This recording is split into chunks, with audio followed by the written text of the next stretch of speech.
You find yourself standing under the flickering hum of a fluorescent light, looking down at a dinner plate where nature has been replaced by an unsettling, geometric perfection. At the center of it all is a pile of green peas, but these aren't the sweet, wrinkled vegetables of the earth. These are perfectly spherical, unnaturally green, and utterly devoid of flavor. You probably won't survive the sheer existential boredom of this meal as we dive into the boring USA quest to invent a legume that looked like a ball bearing and tasted like absolutely nothing. This was a high-stakes engineering war where the garden was treated like a crime scene that needed to be cleaned, standardized, and packed into a tin. So, before you get comfortable, take a moment to like the video and subscribe, but only if you genuinely enjoy what I do here. And if you're already nestled in, let me know in the comments where you're watching from and what time it is in your corner of the world. I always find it fascinating how our little history circle spans so many different midnights. Now, dim the lights, maybe turn on a fan for that soft background hum, and let's ease into tonight's journey together. You trudge over to the kitchen table and pull out a chrome-legged chair, the vinyl seat letting out a soft sigh of trapped air.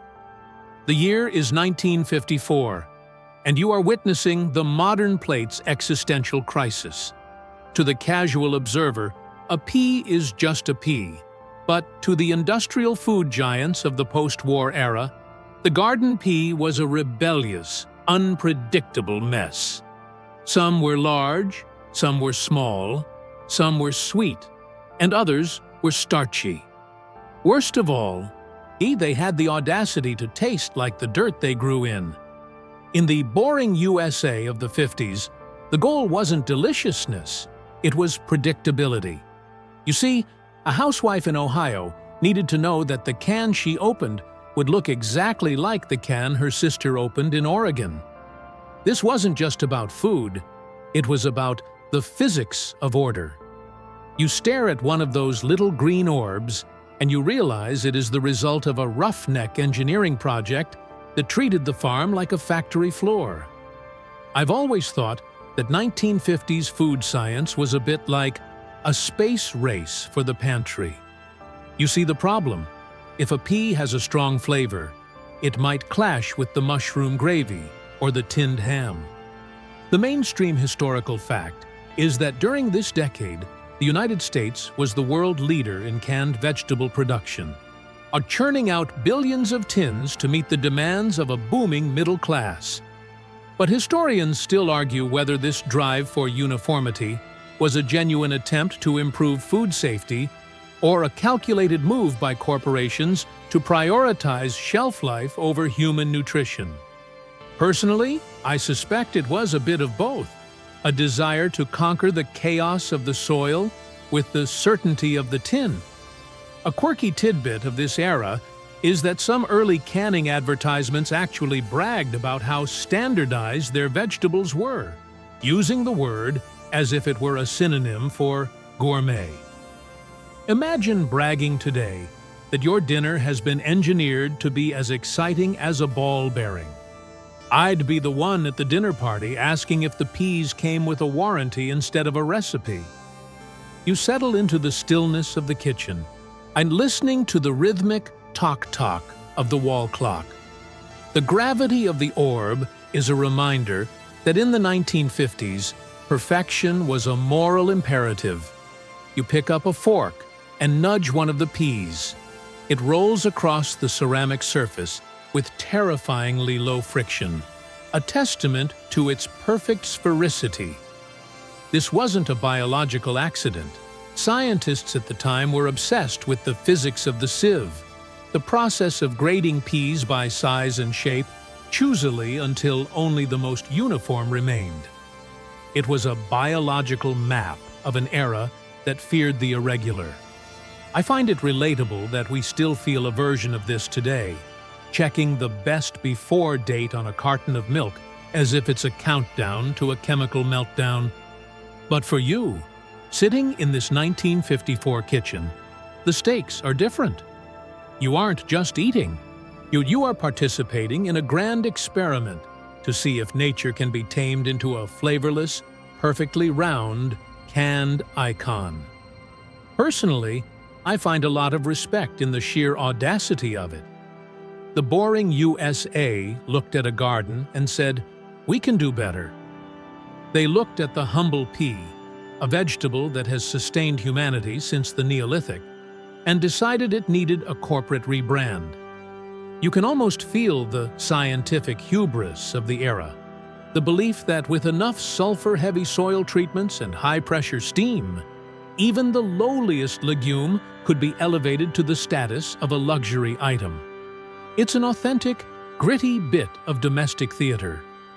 You look at the can on the counter, its label a masterpiece of mid-century graphic design, and you realize that the crisis of the plate was actually a vision of the future.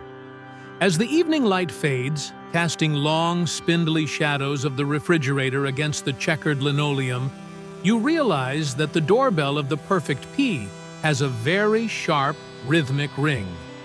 You're part of the canned elite now, the ones who understand that real innovation often starts with a refusal to accept the rough edges of reality. I suspect the move from these flavorless spheres to the heirloom vegetables of the 21st century was a win for taste, but a loss of the raw, desperate ingenuity that forced 1950s scientists to experiment in their laboratories. You look at the reflection of the stove in the glass of the window, and you take a final breath of the dusty, slightly metallic air. The boring USA is finally preparing to give the garden pea its industrial soul. You take a final breath, feeling the itch of curiosity in your brain, and you wait. The lab is calling, the blueprints are unrolled, and the journey into the post-war dreams of industrial order. You leave the quiet kitchen and step into a world of blueprints, white laboratory coats, and the low, constant hum of the post-war dreams of industrial order. The year is 1955, and the American dream isn't just about suburban houses and shiny cars.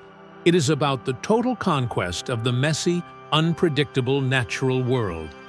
This is the era where the boring USA decided that if a garden wouldn't behave, we would simply engineer a new one.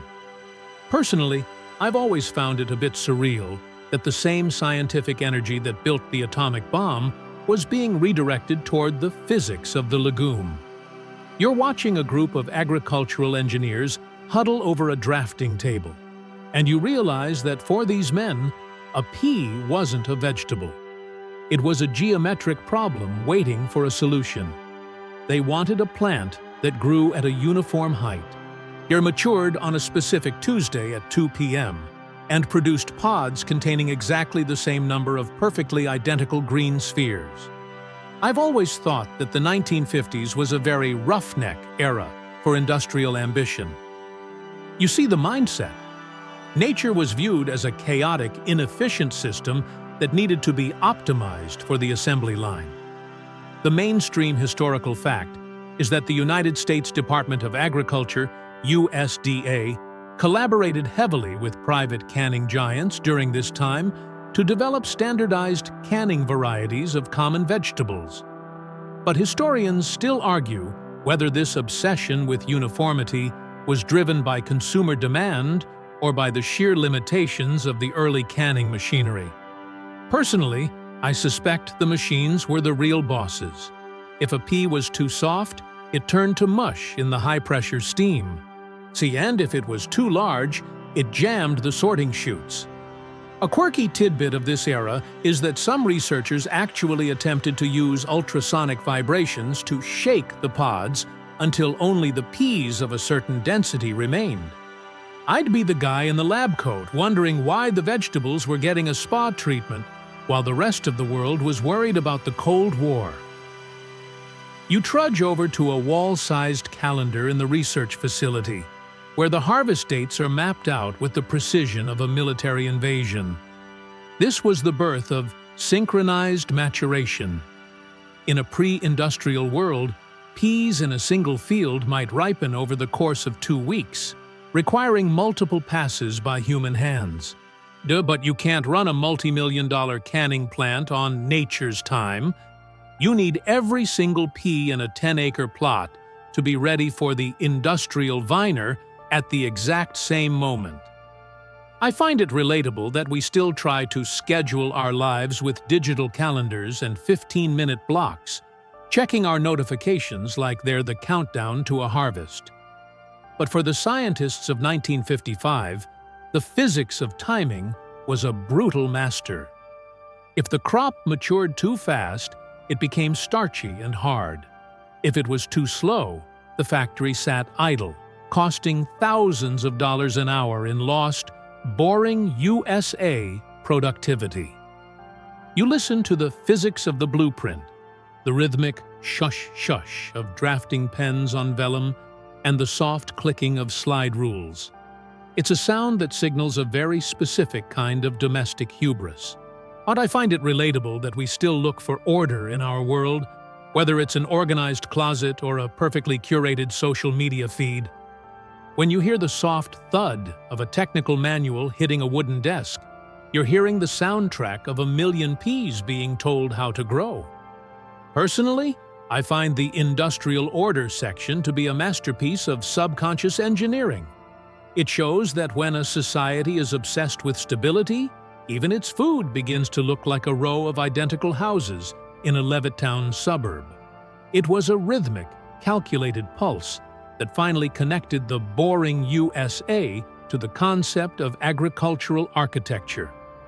As the afternoon light filters through the high, wired glass windows of the research station, casting long rectangular shadows across the linoleum, you realize that the doorbell of the standardized garden has a very sharp, metallic ring.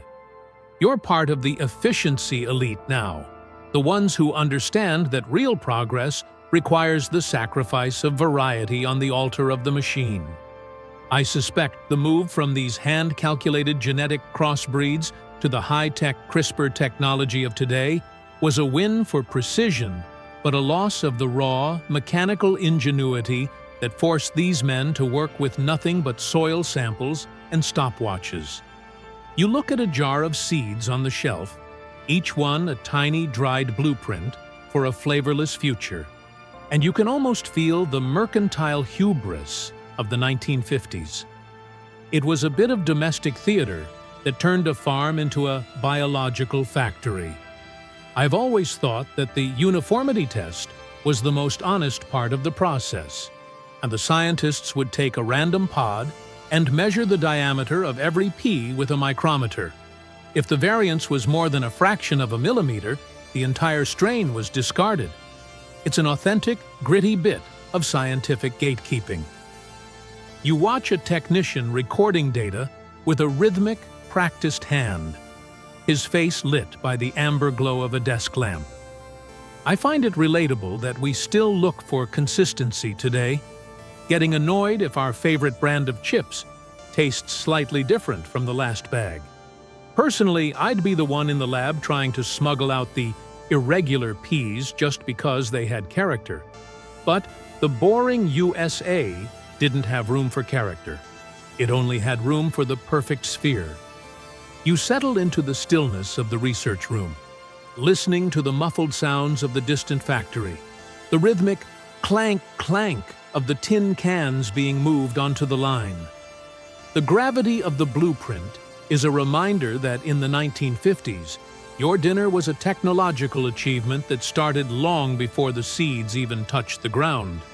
Personally, I find a lot of respect in the fact that these engineers didn't just accept the chaos of the garden, they started asking, why? They looked at the wild, tangled vines of the past and began to build a mental poison register of every trait that made a pea difficult to pack into a can. It's a long way to the high-tech, automated greenhouses of the future, but the investigation has begun. You close your eyes for a second, the heavy scent of damp soil and industrial lubricant lulling you into a state of historical peace. The pen is down, when the slide rule is stowed, and the boring USA is finally preparing to move toward the humid, mechanical heart of the canning plant. You take a final breath of the dusty air, feeling the itch of curiosity in your brain, and you wait. The sorting machines are humming, the steam is rising, and the journey into the sieve of uniformity. You leave the sterile quiet of the research lab and step into a cavernous, echoing hall where the air is a heavy, humid blanket of green-scented steam and the metallic tang of machinery. The year is 1956, and you are standing at the heart of a boring USA canning plant during the height of the summer harvest. This is the sieve of uniformity, the chaotic mechanical purgatory where nature is finally forced to submit to the physics of the grid. Personally, I've always found it a bit mesmerizing that for all our talk of high science, the ultimate judge of a pea's worth in the 50s was often just a series of vibrating metal plates with holes in them. It's the roughneck version of a high-security checkpoint, where the only passport you need is a specific diameter. Or you're watching thousands of gallons of water rush through steel flumes, carrying an endless river of green orbs toward the sorting towers, and you realize that this is the point of no return. Once the pea enters the sieve, its identity as a living thing is erased, replaced by its status as a number 3 grade, or a fancy sifted. I've always thought that mid-century industrial sorting was a very brute force era for technology. You see the problem? Nature doesn't like being square, or in this case, perfectly round. The mainstream historical fact is that by the mid-1950s, the vibrating screen method was the industry standard, using gravity and mechanical oscillation to separate peas into 5 or 6 distinct sizes. But historians still argue whether these machines actually improved the quality of the meal, or if they were simply a way for companies to justify charging more for the small peas, which were marketed as a luxury despite being genetically identical to the large ones. Personally, I suspect it was the ultimate boring USA marketing trick, turning a mechanical sorting error into a premium product. A quirky tidbit of this era is that some plants actually employed pea listeners, workers who stood by the metal chutes and could tell by the clink of the legumes if a batch was becoming too starchy or hard. I'd be the guy with my ear to the pipe, wondering if the peas were whispering secrets about the garden they'd just been kidnapped from. You trudge along the catwalk, the metal grating vibrating beneath your boots with a rhythmic, a bone-deep shudder. Below you, the sieve of uniformity is performing its brutal ballet. The peas are tumbled over a series of stacked screens, each one with progressively smaller apertures. It's a biological map of rejection. The irregular, the flattened, and the oversized are shunted aside, destined for the mush of lower-grade vegetable soups, while the perfect spheres continue their journey toward the tin. I find it relatable that we still live in a world of filters today, whether it's the algorithms that sort our news or the apps that airbrush our faces until every irregularity is gone. But for the peas of 1956, the filter wasn't a choice, it was a physics of survival. If you weren't round enough to roll, you weren't boring USA enough to be canned. You listen to the physics of the sieve, the maddening, a rhythmic thrum-thud of the shaking metal and the constant shushing sound of water. It's a sound that signals a very specific kind of industrial heartbreak. I find it relatable that we still seek perfection in our purchases, picking the most unblemished apple from the bin as if a single bruise is a personal insult to our bank account. When you hear the soft ping of a rogue pea hitting a steel guardrail, you're hearing the soundtrack of an era that had no patience for the roughneck variability of the soil. Personally, I find the sorting section to be a masterpiece of mechanical exclusion. It shows that the 1950s wasn't just obsessed with being good, it was obsessed with being the same. It was a rhythmic, a vibrating pulse that finally connected the boring USA to the concept of standardized aesthetics. As the afternoon steam rises to the rafters, blurring the overhead lights into soft golden halos, you realize that the doorbell of the sorting tower has a very sharp, metallic ring. You're part of the uniform elite now, the ones who understand that real order requires the ruthless removal of anything that doesn't fit the mold. I suspect the move from these mechanical shakers to the high-speed optical sorters of today, which use lasers to zap discolored peas mid-air, was a win for speed, but a loss of the raw, clattering theater of the 1950s plant. You look at a handful of peas that have made it through the finest screen, each one a tiny green mirror of its neighbor, and you can almost feel the scientific hubris of the era. And it was a bit of domestic theater that turned a messy harvest into a calculated inventory. I've always thought that the waste chute was the most honest part of the factory. It's where the roughneck peas ended up, the ones that were too sweet to be firm or too stubborn to be round. It's an authentic, gritty bit of industrial reality. You watch a worker hosing down the floor with a rhythmic, practiced motion, clearing away the failures of the sieve. I find it relatable that we still prune our lives today, deleting the photos that don't look right, or the memories that don't fit our narrative. Personally, I'd be the one at the end of the waste chute with a spoon, knowing that the ugly peas were probably the only ones that actually tasted like anything. But the boring USA demanded the perfect sphere. You settle into the stillness of the observation deck, watching the way the green river of peas never seems to end.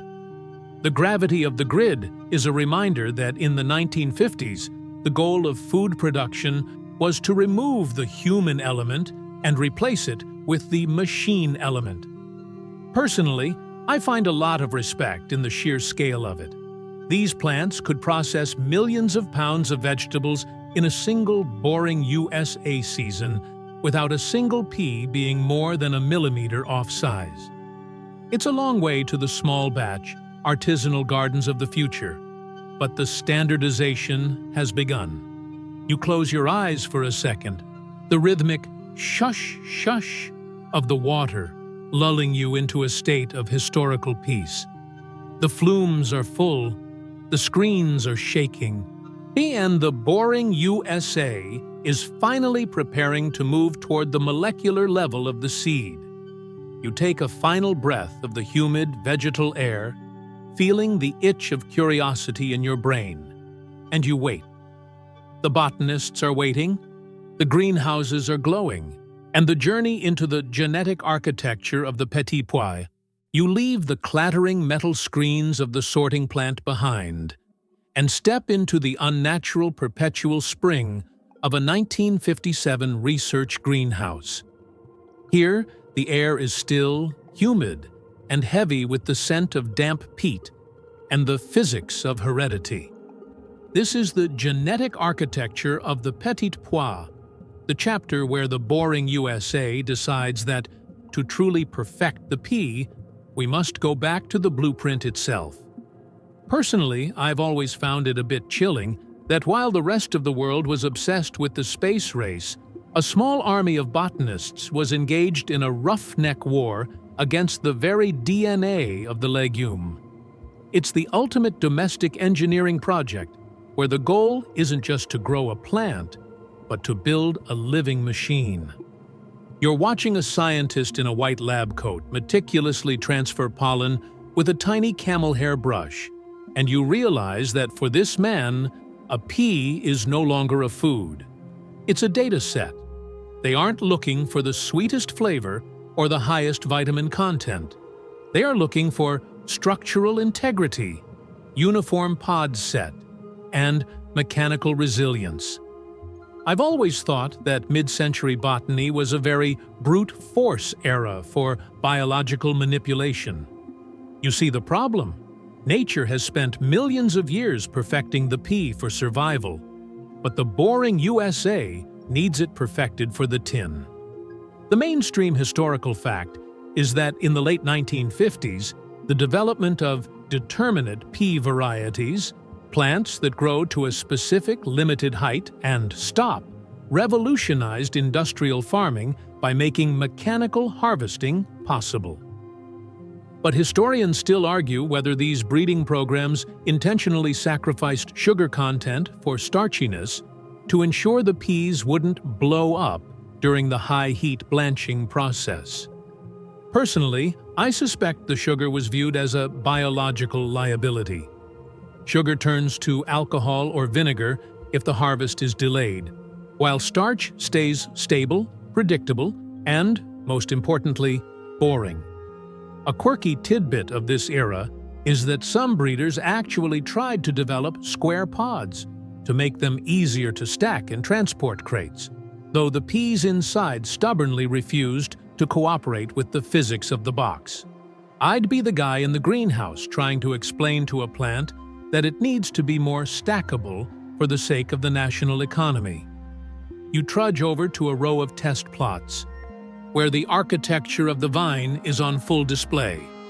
In a traditional garden, peas grow on long, sprawling vines that require trellises and multiple hand pickings. But in the boring USA of 1957, that's an industrial nightmare. You need a roughneck plant, a short, stiff bush that holds all its pods at the exact same height, like a green skyscraper. This was the birth of synchronized flowering. By manipulating the plant's sensitivity to daylight, scientists ensured that every blossom on a 1,000-acre farm would open within the same 48-hour window. I find it relatable that we still try to breed our own productivity today, using caffeine and biohacking to ensure we mature at the exact moment our boss needs us to be ripe for a meeting. But for the peas of 1957, the physics of the bush was a biological prison. If you grew too tall, you were dead wood in the eyes of the vining machine. You listen to the physics of the greenhouse, the rhythmic drip-drip of the automated misting system, and the soft shush of the ventilation fans. It's a sound that signals a very specific kind of biological hubris. I find it relatable that we still seek to standardize our environment, turning up the thermostat or the white noise machine until the chaos of the outdoors is completely erased. When you hear the soft snip of a pair of surgical scissors as a botanist removes a rogue leaf, you're hearing the soundtrack of a million peas being told how to exist. Personally, I find the genetics section to be a masterpiece of agricultural erasure.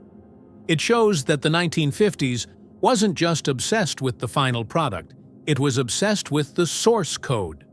It was a rhythmic, calculated pulse that finally connected the boring USA to the concept of biological patents.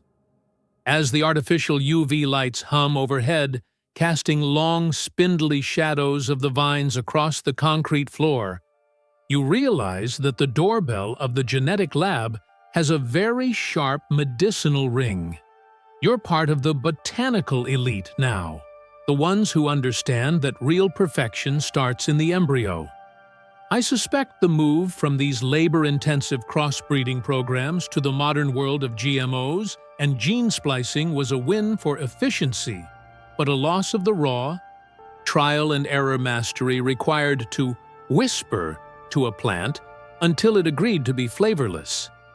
You look at a tray of seedlings, each one a tiny green clone of its neighbor, and you can almost feel the scientific hubris of the 1950s. It was a bit of domestic theater that turned the miracle of life into a corporate asset. I've always thought that the skin tension test was the most honest part of the breeding process. The botanists would use a tiny pressure gauge to see exactly how much force it took to pop the pea's skin. If it was too thin, it would split in the can. If it was too thick, it would feel like eating a buckshot. It's an authentic, gritty bit of industrial gatekeeping. You watch a technician recording pop pressures with a rhythmic, practiced hand, his face lit by the amber glow of the grow lamps. I find it relatable that we still look for toughness today, wanting our phones and our tires to survive a world that is constantly trying to pop them. Personally, I'd be the one in the lab trying to breed a rebel pea that tasted like a summer afternoon. But the boring USA demanded the perfect sphere with the perfect skin. You settle into the stillness of the greenhouse, watching the way the green vines never seem to move. The gravity of the seed is a reminder that in the 1950s, the boring USA wanted a world where even the DNA was a standard operating procedure. Personally, I find a lot of respect in the sheer patience of it. These men would spend a decade crossing two mediocre plants just to get a pod that was 5% more spherical. It's a long way to the lab-grown meats and vertical farms of the future, but the optimization has begun. You close your eyes for a second, the rhythmic hum-click of the nutrient pumps lulling you into a state of historical peace. The pollen is moved, the seeds are saved, and the boring USA is finally preparing to move toward the laboratory of the ball bearing. You take a final breath of the humid, earth-scented air, feeling the itch of curiosity in your brain, and you wait. The calipers are waiting, the scales are balanced, and the journey into the physics of the perfect sphere. You leave the humid, green silence of the greenhouse and step into a room where the air is cool, dry, and smells of machine oil and the physics of geometry. The year is 1958, and the boring USA has moved past the garden and into the high-stakes laboratory of the perfect sphere. Personally, I've always found it a bit absurd that while some scientists were calculating the trajectory of the first satellites, others were using precision calipers to measure the sphericity of a canned pea. It's the ultimate roughneck version of a beauty pageant, where the only prize is being exactly like everyone else. You're watching a technician in a gray jumpsuit place a single green pea into a device called a textureometer, and you realize that for this man, a pea is no longer a plant. It's a ball bearing made of starch. They are looking for a specific mathematical ratio of height to width, a perfect 1.0 on the roundness scale, because in the boring USA of the 50s, an oval pea was a sign of a failing civilization. I've always thought that mid-century food physics was a very brute force era for quality control. You see the problem? Nature grows things in lumps, bumps, and curves, but a tin can demands a grid of order. The mainstream historical fact is that during the late 1950s, the American canning industry developed standardized tenderometers and sieve grades to mathematically quantify the physical properties of legumes. But historians still argue whether these measurements were designed to ensure food quality or to allow companies to automate the packing process until a human hand never had to touch the product again. Personally, I suspect it was about the physics of the flow. If every pea is a perfect sphere, they roll through the industrial pipes like a liquid, turning the boring USA harvest into a high-speed plumbing project. A quirky tidbit of this era is that some engineers actually experimented with polishing the peas in rotating drums filled with a light starch slurry to remove any roughneck surface irregularities. I'd be the guy in the lab coat wondering if we should be giving the vegetables a waxen buff before they meet the dinner plate. You trudge over to the testing bench, where the physics of the skin is being investigated with the intensity of a forensic crime scene. You see, the skin of the 1950s pea had to be a biological fortress. It needed to be tough enough to survive a 240-degree steam bath inside the tin without bursting, yet thin enough that a suburban housewife wouldn't feel like she was chewing on a balloon. This was the birth of skin tension engineering. Using tiny, needle-fine pressure sensors, technicians would record the exact psi required to breach the outer membrane. I find it relatable that we still live in a world of durability tests today, watching videos of people dropping new smartphones onto concrete to see if the glass holds. But for the Ps of 1958, the physics of the pop was a boring USA life-or-death struggle. If the skin was too weak, the P turned into a cloudy, unappealing mush that ruined the visual standardization of the entire can. You listen to the physics of the lab, the rhythmic click-clack of the mechanical counters and the soft hiss of the pneumatic testers. It's a sound that signals a very specific kind of industrial hubris. I find it relatable that we still seek perfection in our tools, wanting every key on our keyboard to have the exact same click, or every tile in our kitchen to be perfectly level. When you hear the soft thump of a rejected batch being dumped into a metal bin, you're hearing the soundtrack of a million Ps being told they aren't round enough to be boring USA famous. Personally, I find the sphere section to be a masterpiece of geometric erasure. It shows that the 1950s wasn't just obsessed with food, it was obsessed with the concept of the unit. It was a rhythmic, calculated pulse that Koi Kung connected the boring USA to the concept of the modular life.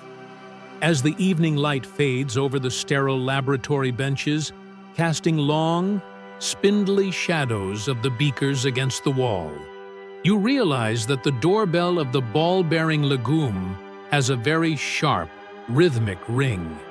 You're part of the geometric elite now. The ones who understand that real order requires the total elimination of the roughneck curve. I suspect the move from these manual calipers to the high-speed 3D scanning cameras of today was a win for accuracy, but a loss of the raw, tactile obsession that forced these men to handle every single P like a precious emerald. You look at a tray of grade A spheres, each one a tiny green monument to the boring USA ego, and you can almost feel the scientific hubris of the 50s. It was a bit of domestic theater that turned a vegetable into a precision instrument. I've always thought that the roll test was the most honest part of the lab work. The technicians would release a batch of peas at the top of a long inclined plane made of polished steel. The ones that veered off to the side were rebels, too lopsided to be trusted. Only the ones that rolled in a perfectly straight line, with rhythmic, predictable speed, were allowed to graduate to the canning line. It's an authentic, gritty bit of industrial selection. You watch a technician resetting the ramp with a rhythmic, practiced hand, his face illuminated by the golden amber glow of his desk lamp. I find it relatable that we still test our own consistency today, checking our step counts or our screen time to make sure we're rolling in the right direction. Personally, I'd be the one cheering for the wobbly peas that took a detour. But the boring USA only had room for the straight-line sphere. You settle into the stillness of the laboratory, watching the way the green spheres never seem to change. The gravity of the caliper is a reminder that in the 1950s, the boring USA wanted a world where even the shapes were approved by the committee. Personally, I find a lot of respect in the sheer maddening focus of it. These men would spend an entire career trying to eliminate a roughneck bump that 90% of the world would never notice. It's a long way to the oddly shaped heirloom trends of the future, but the perfection has begun. You close your eyes for a second, the rhythmic shush, shush of the sliding scales lulling you into a state of historical peace.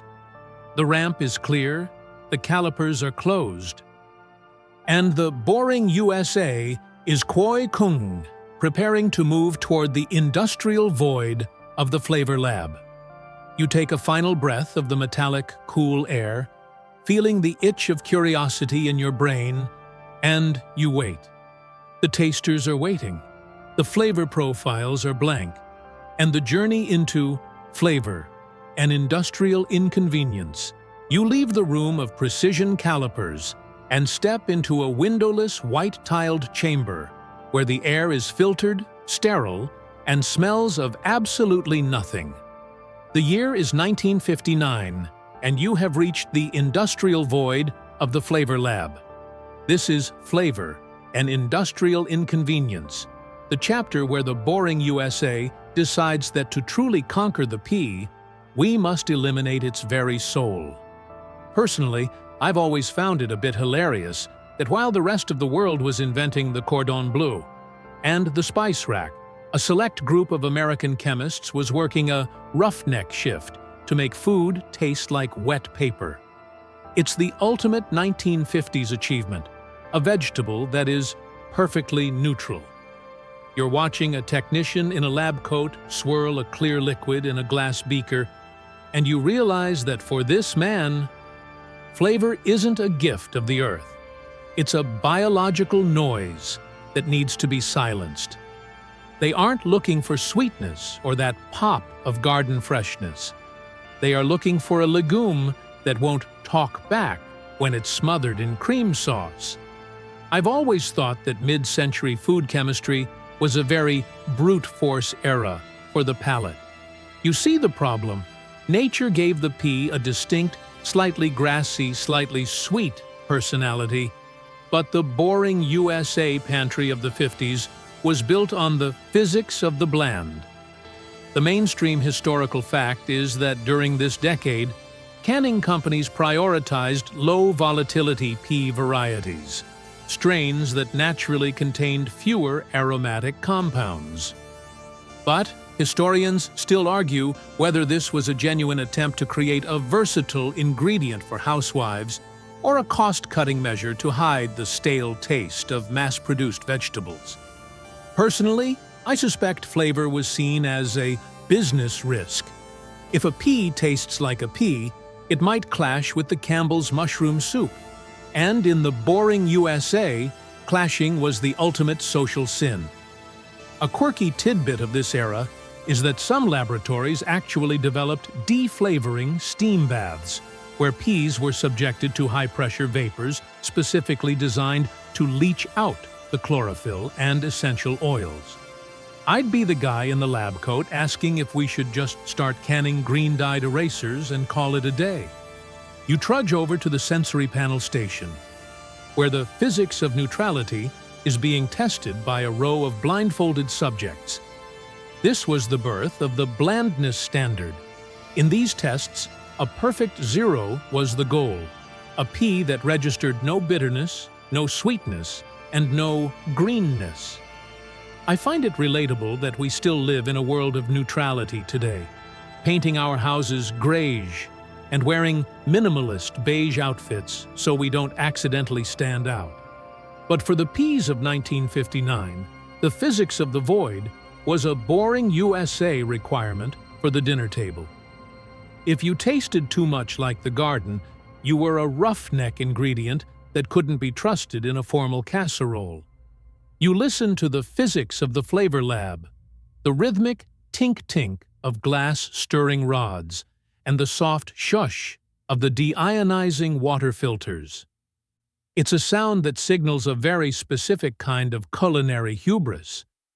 I find it relatable that we still seek purity in our water or our supplements, wanting everything to be clean until there's nothing left.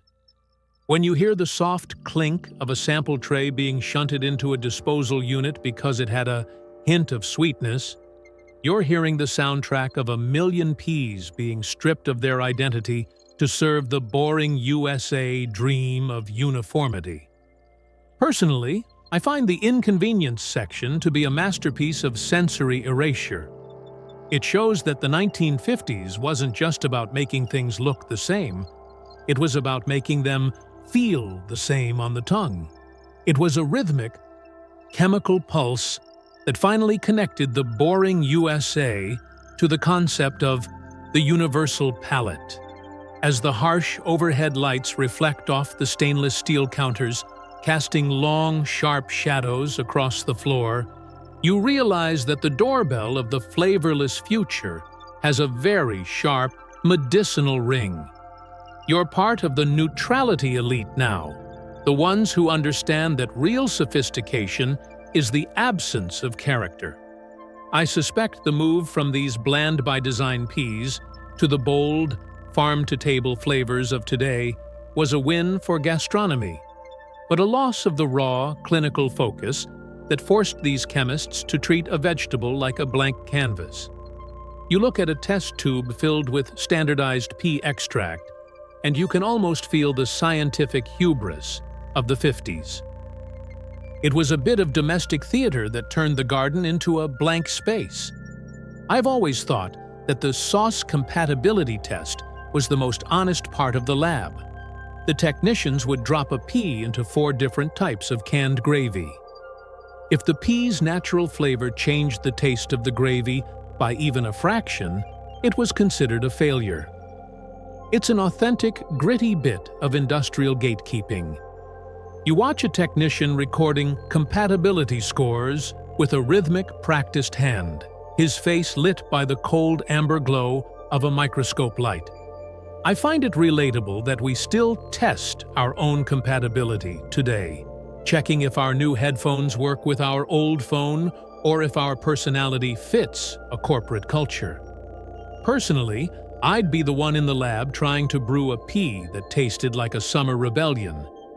But the boring USA demanded the perfect sphere that tasted like a perfect zero. You settle into the stillness of the flavor chamber, watching the way the clear liquids never seem to ripple. The gravity of the bland is a reminder that in the 1950s, the boring USA wanted a world where even the taste buds were regulated by the state. Personally, I find a lot of respect in the sheer, hollow discipline of it. These men would spend an entire career trying to silence a roughneck flavor that nature had spent eons perfecting. It's a long way to the extreme flavor snacks of the future, but the erasure has begun. You close your eyes for a second, the rhythmic shush shush of the air purifiers lulling you into a state of historical peace. The beakers are empty, the palates are cleansed, and the boring USA is finally preparing to move toward the metallic fortress of the tin. You take a final breath of the scentless air, feeling the itch of curiosity in your brain, and you wait. The solder is melting, the lids are spinning, and the journey into the Tin Man's burden. You leave the scentless vacuum of the flavor lab and step into the rhythmic, clanging heat of the canning line. The year is 1960, and the boring USA has arrived at the final stage of the pea's long journey. The metallic fortress. This is the Tin Man's burden, the chapter where we investigate the internal chemistry of the 1950s tin can and the brutal battle against metallic leaching. Personally, I've always found it a bit ironic that we spend so much time engineering a perfect sphere only to lock it inside a windowless cylinder of steel and tin. It's the ultimate roughneck version of a time capsule, designed to survive a nuclear winter, or at least 5 years in a fallout shelter. You're watching a high-speed seamer spin a lid onto a can at 300 units per minute, and you realize that for this machine, the pea isn't food. It's biological payload that needs to be hermetically sealed against the physics of decay. I've always thought that mid-century food packaging was a very brute force era for metallurgy. You see the problem. A tin can is essentially a chemical battery. If the acidity of the pea brine interacts with the metal, you get metallic taint, or worse, the can starts to swell with hydrogen gas. The mainstream historical fact is that by 1960, the use of sea enamel, a specialized internal lacquer containing zinc oxide, was the industry standard for preventing the sulfur in peas from staining the inside of the can black. But historians still argue whether these early chemical coatings were truly safe, or if they were just a boring USA way to prioritize a clean-looking can over long-term consumer health. Personally, I suspect the aesthetics won the day. In the 50s, a black stain on the inside of a tin was seen as a roughneck failure of hygiene, even if it didn't affect the taste of the already flavorless peas. A quirky tidbit of this era is that some canning engineers actually tested magnetic cans to see if they could keep the peas suspended in the center of the brine to avoid contact with the walls. I'd be the guy with a magnet, wondering why my dinner was trying to migrate toward the refrigerator door. You trudge along the assembly line, where the physics of the vacuum is on full display. Before the lid is seamed, a blast of steam or a mechanical plunger removes the air from the headspace. This creates the negative pressure that gives the can its industrial integrity. I find it relatable that we still seek closure today. Whether it's finishing a project or finally blocking that one person on social media so we can breathe again. But for the peas of 1960, the physics of the seal was a boring USA necessity. If the seal failed, the roughneck bacteria of the outside world would rush in, turning the perfect spheres into a toxic, gaseous mess. You listen to the physics of the cannery, the rhythmic thump-hiss of the steam injectors, and the constant, high-pitched clink-clink of the cans hitting the star wheels. It's a sound that signals a very specific kind of industrial finality. I find it relatable that we still look for security in our packaging, squeezing the bread to see if it's soft, or checking the plastic seal on the peanut butter as if it's a diamond in a vault. When you hear the rhythmic snap of the seaming rollers folding the metal over, you're hearing the soundtrack of a million peas being tucked into their boring USA beds for a multi-year nap. Personally, I find the burden section to be a masterpiece of chemical containment. It shows that the 1950s wasn't just about the product, it was about the armor.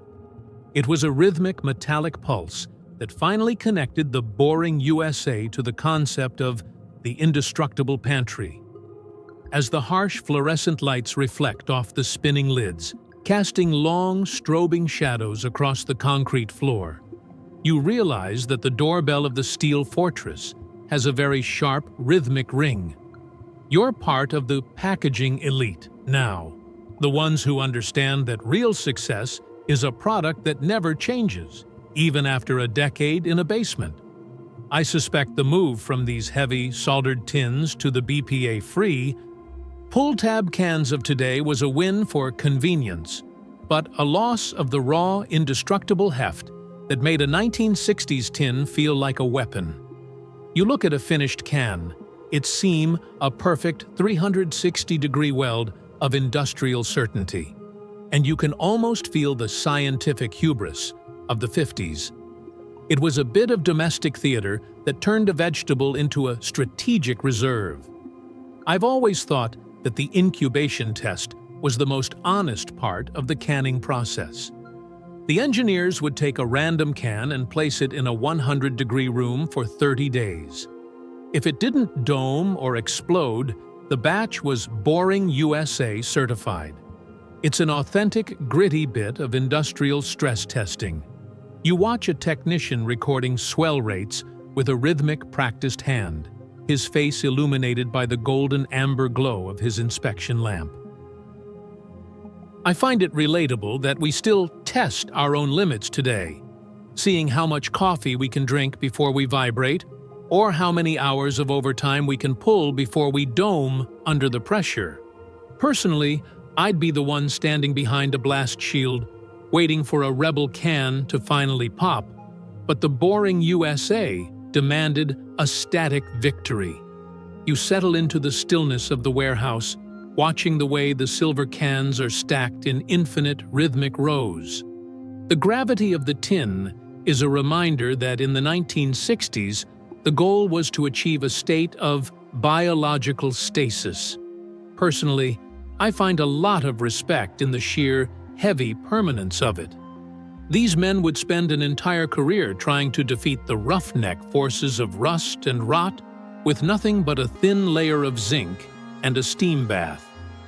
It's a long way to the compostable Puepi plant-based packaging of the future, but the fortification has begun. You close your eyes for a second, the rhythmic shush-shush of the forklift tires lulling you into a state of historical peace.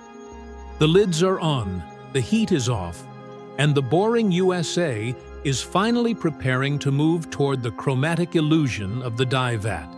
You take a final breath of the metallic, hot air, feeling the itch of curiosity in your brain, and you wait. The brushes are waiting, the palettes are green, and the journey into visual deception and food coloring. You leave the clanging metal world of the seaming machines and step into a room that feels like a cross between an artist's studio and a high-security pharmaceutical lab. The year is 1961, and you have entered the theater of visual deception and food coloring. This is the chapter where the boring USA confronts a fundamental problem.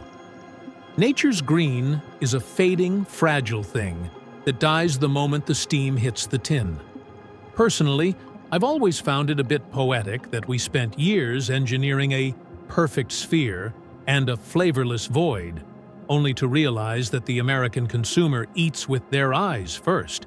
It's the ultimate roughneck makeover, where the goal isn't to be healthy, but to be Technicolor green. You're watching a chemist in a white smock drip a vibrant emerald liquid into a vat of pale olive drab peas. And you realize that for this man, color is a psychological weapon.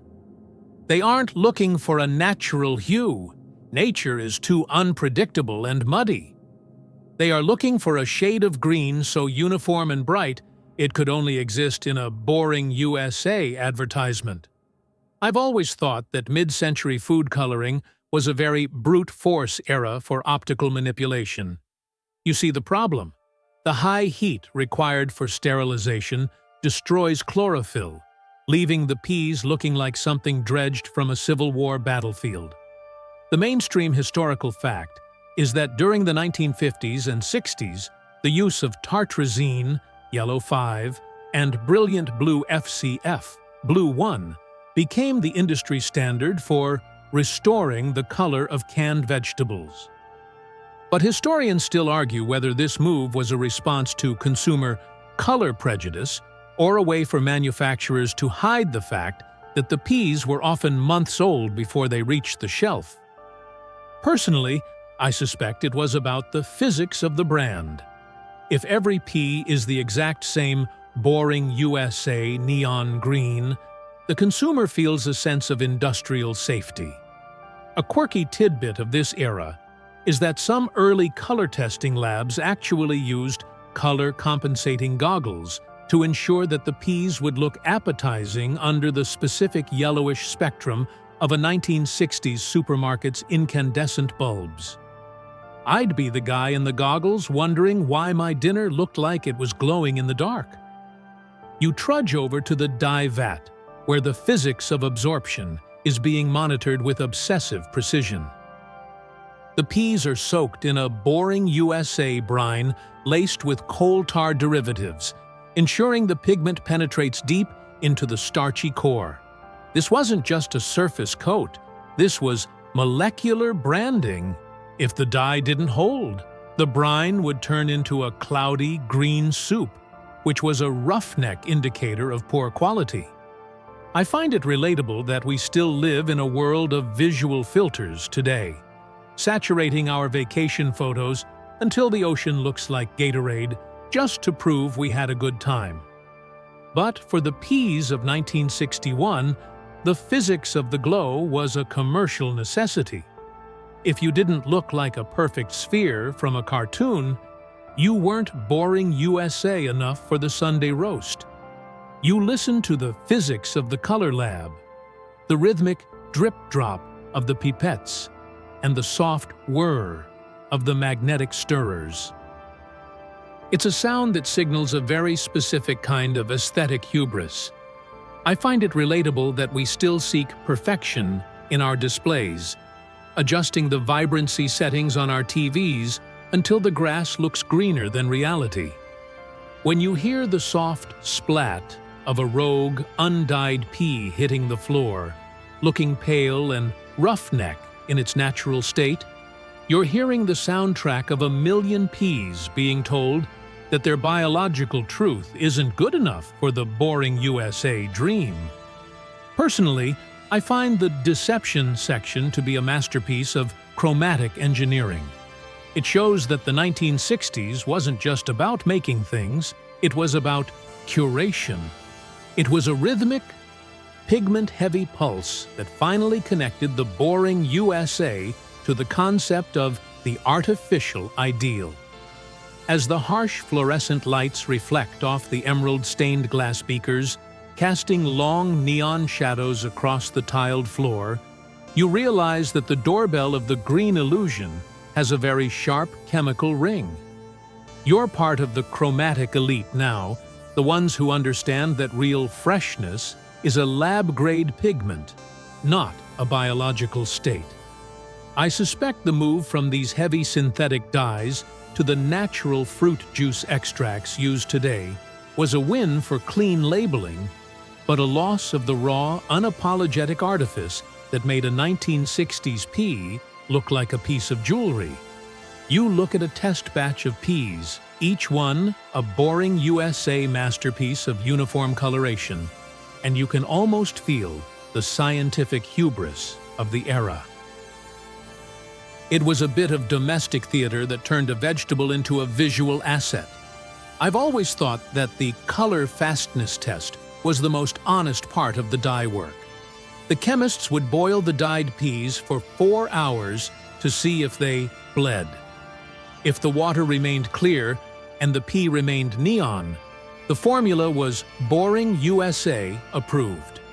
It's an authentic, gritty bit of industrial endurance testing. You watch a technician recording leach rates with a rhythmic, practiced hand, his face illuminated by the golden amber glow of his spectrophotometer. I find it relatable that we still test our own permanence today, wondering if our hair dye will survive a shower or if our reputation will survive a roughneck scandal. Personally, I'd be the one in the lab trying to dye the peas purple just to see if anyone would notice. But the boring USA only had room for the one true green. You settle into the stillness of the dye chamber, watching the way the emerald liquids never seem to settle. The gravity of the hue is a reminder that in the 1960s, the boring USA wanted a world where even the colors were licensed by the manufacturer. Personally, I find a lot of respect in the sheer synthetic ambition of it. These men would spend an entire career trying to replace nature's fading greens with an indestructible, coal tar, roughneck emerald. It's a long way to the organic and earth tone trends of the future, but the beautification has begun. You close your eyes for a second, the rhythmic shush-shush of the stirring fans lulling you into a state of historical peace. The vats are empty, the peas are glowing, and the boring USA is finally preparing to move toward the mechanical thunder of the harvest. You take a final breath of the slightly sweet chemical air, feeling the itch of curiosity in your brain, and you wait. The harvesters are idling, the diesel is pumping, and the journey into logistics of the infinite harvest. You leave the neon-stained quiet of the dye lab and step out into the vast, dusty horizon of a 1962 Midwestern pea field at 3:15 a.m.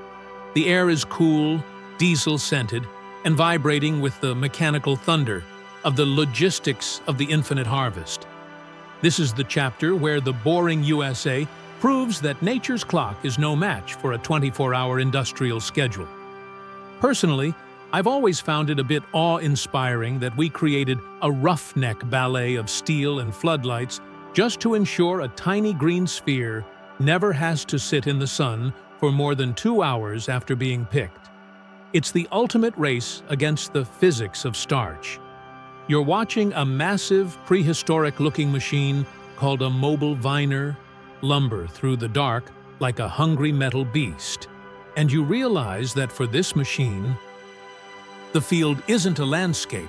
It's a raw material reservoir. They aren't looking for a gentle harvest, they are looking for high-volume extraction. I've always thought that mid-century agricultural logistics was a very brute force era for timing. You see the problem. The moment a pea is detached from the vine, its sugars begin a desperate roughneck conversion into tasteless starch. To maintain the boring USA standard of flavorless perfection, the window from soil to tin is less than 3 hours. The mainstream historical fact is that by the early 1960s, the mobile viner, which combined picking, hulling, and cleaning into one moving factory, replaced the old static vining stations, allowing for a continuous, infinite harvest. But historians still argue whether this hyper-efficiency actually served the consumer, or if it was just a boring USA way to squeeze every last cent out of a 24-hour labor shift. Personally, I suspect it was about the physics of the flow. If the harvest stops for even an hour, the multi-million-dollar canning plant sits idle like a giant metallic heart that has stopped beating. A quirky tidbit of this era is that some canning companies actually employed pea pilots, light aircraft scouts who flew over the fields at dawn to spot the exact boring USA shade of green that signaled a 12-hour harvest window. I'd be the guy in the cockpit wondering if I should be looking for legumes or enemy submarines. You trudge through the flattened remains of the vines behind the machine, where the physics of the extraction has left the earth looking like a battlefield. The mobile viner uses a rhythmic internal beater system to knock the peas out of their pods mid-motion, shunting the roughneck stems and pods back onto the soil as mulch, while the perfect spheres are funneled into a waiting truck. This wasn't just farming, this was mobile processing. I find it relatable that we still live in a world of instant fulfillment today, getting annoyed if our overnight delivery takes more than 12 hours to cross a continent. But for the peas of 1962, the physics of the clock was a boring USA ultimatum. If the truck got stuck in the mud or hit a red light, the entire load could be downgraded to standard or substandard, costing the farmer his profit. You listen to the physics of the harvest, the rhythmic, deep chug-chug of the diesel engines and the constant shooshing sound of the metal beaters inside the viner. It's a sound that signals a very specific kind of industrial urgency. I find it relatable that we still seek speed in our lives, optimized by apps and notifications that scream at us if we're 5 minutes behind schedule. When you hear the soft thud-thud-thud of thousands of peas hitting the bottom of a steel hopper, you're hearing the soundtrack of an era that refused to let the roughneck sun dictate when work was over. Personally, I find the logistics section to be a masterpiece of temporal engineering. It shows that the 1950s and 60s weren't just about making things, it was about the conquest of time.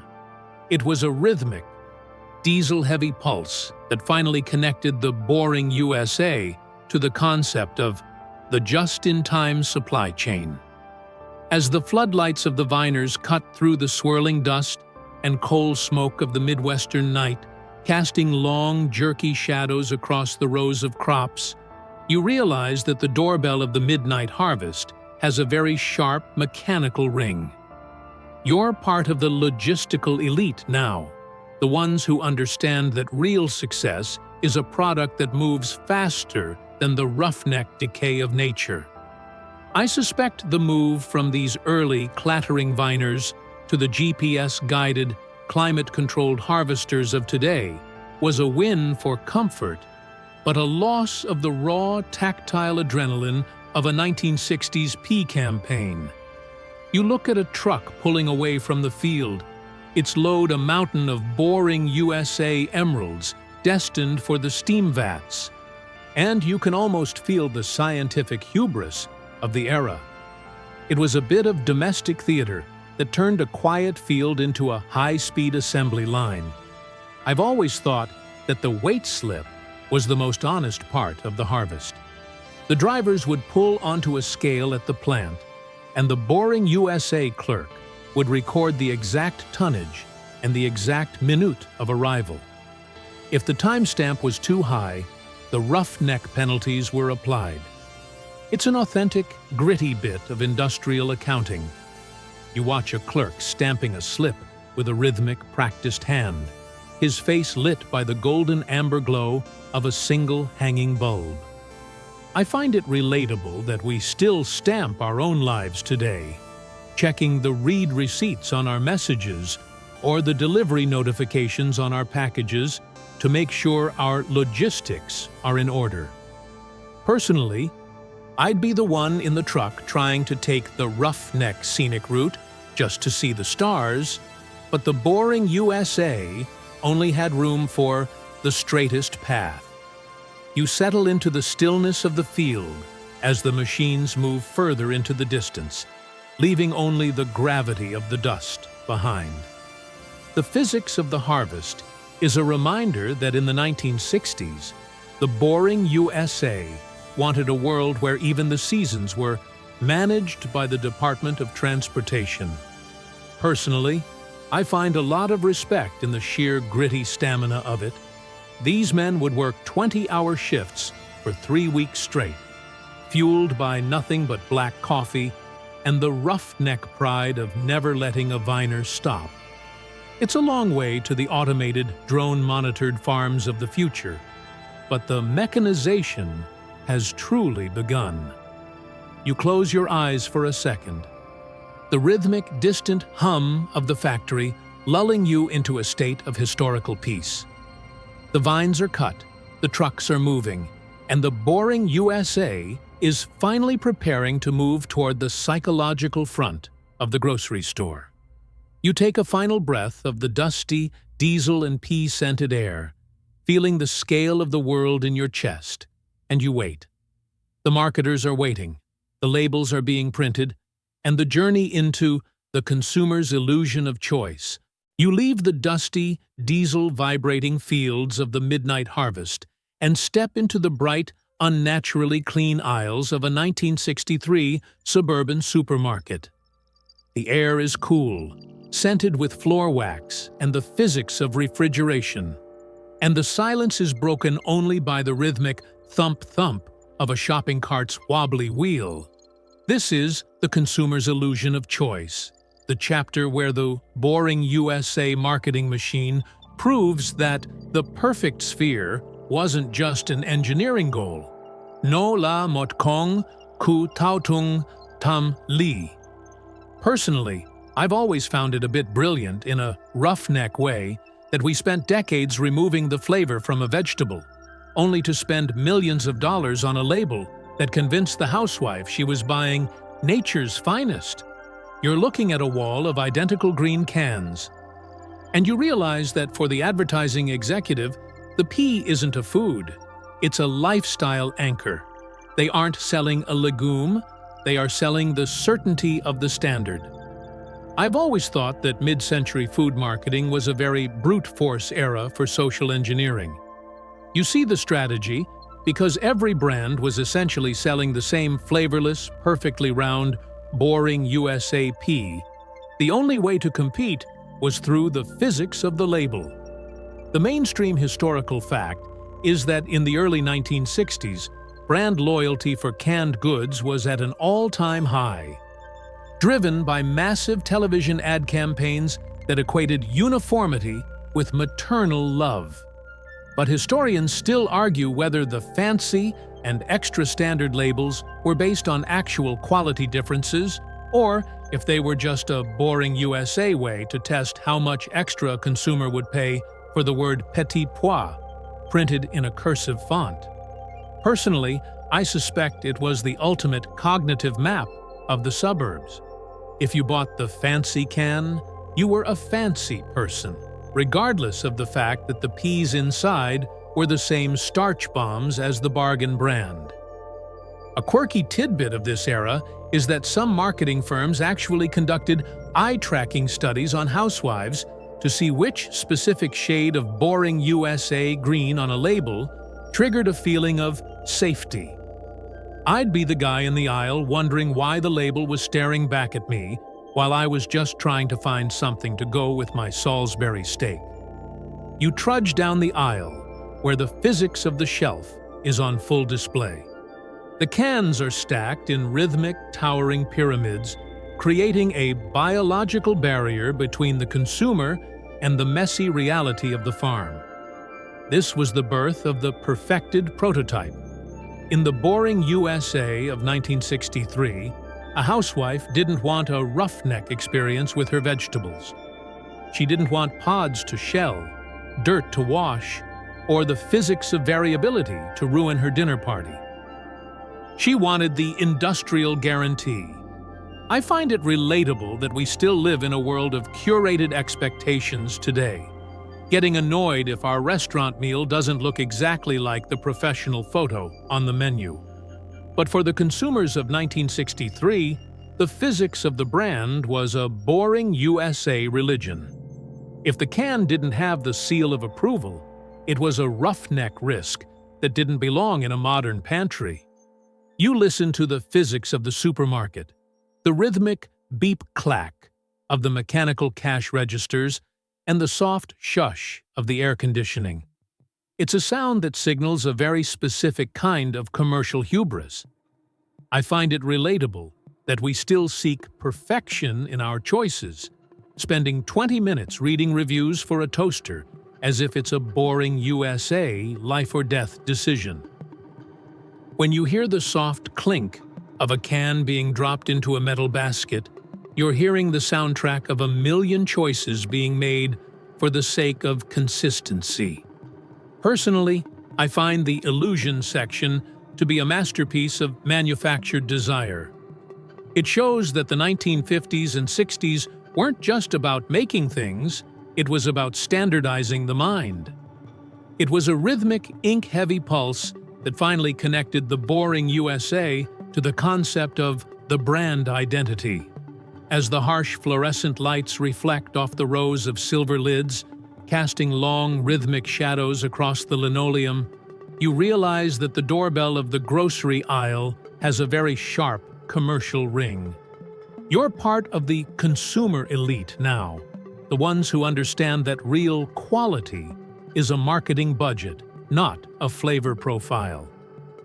I suspect the move from these simple, paper-labeled cans to the data-driven, hyper-personalized marketing of today was a win for precision, but a loss of the raw, unapologetic artifice that made a 1960s boring USA label feel like a work of pop art. You look at a display for the Green Giant or Libby's, each one a roughneck monument to the power of a mascot, and you can almost feel the scientific hubris of the era. It was a bit of domestic theater that turned a tin of starch into a symbol of success. I've always thought that the comparative tasting was the most honest part of the marketing lie. The executives would sit in a mahogany boardroom and taste 5 different brands of peas, only to realize they couldn't tell them apart without the boring USA labels. It's an authentic, gritty bit of corporate reality.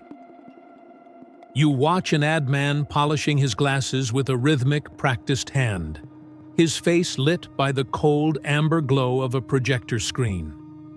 I find it relatable that we still compare our own lives today, checking our follower counts or our job titles to see if we're more fancy or extra standard than our neighbors. Personally, I'd be the one in the back of the room pointing out that they all taste like wet socks. But the boring USA only had room for the perfect image. You settle into the stillness of the supermarket at closing time, watching the way the infinite rows of cans never seemed to blink. The gravity of the label is a reminder that in the 1960s, the boring USA wanted a world where even the choices were pre-approved by the creative director. Personally, I find a lot of respect in the sheer, glossy ambition of it. These men would spend an entire career trying to convince a nation that a roughneck vegetable was a modern miracle. It's a long way to the transparent labeling and farm-to-table movements of the future, but the indoctrination has truly begun. You close your eyes for a second, the rhythmic shush-shush of the floor buffer lulling you into a state of historical peace. The shelves are stocked, the labels are straight, and the boring USA is finally preparing to move toward the chemical stillness of the can. You take a final breath of the floor wax and cardboard air, feeling the scale of the commerce in your chest, and you wait. The brine is waiting, the preservatives are ready, and the journey into the brine of silence. You leave the bright, deceptive aisles of the supermarket and descend back into the industrial void. But this time, you aren't looking at machines. You are looking at the physics of suspended animation. The year is 1964, and the boring USA has mastered the art of the brine of silence. This is the chapter where we analyze the secret salt and sugar baths designed to keep the peas suspended in a state of chemical immortality. Personally, I've always found it a bit haunting that we created a roughneck liquid environment specifically to stop time. It's the ultimate 1960s laboratory achievement, a vegetable that exists in a permanent, briny, boring USA purgatory. You're watching a technician pour a clear, viscous liquid into a test vat, and you realize that for this chemist, water isn't just a solvent, it's a structural support system. They aren't looking for a refreshing drink. They are looking for a specific density that prevents the perfect spheres from crushing each other under their own roughneck weight at the bottom of the tin. I've always thought that mid-century brine chemistry was a very brute force era for liquid engineering. You see the problem. If the brine is too thin, the peas rattle around and bruise their perfected skins. If it's too thick, it turns into a gelatinous, boring USA sludge that the consumer finds revolting. The mainstream historical fact is that during the 1960s, the specific gravity of the brine was meticulously controlled using automated refractometers to ensure every can had the exact same mouthfeel. But historians still argue whether the high sugar content in 1960s brine was a culinary choice or a boring USA preservative tactic to lower the water activity and inhibit the growth of thermophilic bacteria. Personally, I suspect it was a roughneck flavor masking operation. If you soak a flavorless pea in enough sugar and salt, the human brain stops looking for the green and starts looking for the sodium hit. A quirky tidbit of this era is that some canning scientists experimented with heavy water variants to see if they could change the rate of heat penetration during the boring USA cook cycle, though the costs were, predictably, radioactive. I'd be the guy in the lab coat wondering why my pea brine required a security clearance and a lead apron. You trudge over to the brine mixing station, where the physics of osmosis is being fought with industrial intensity. You see, a pea is a biological membrane.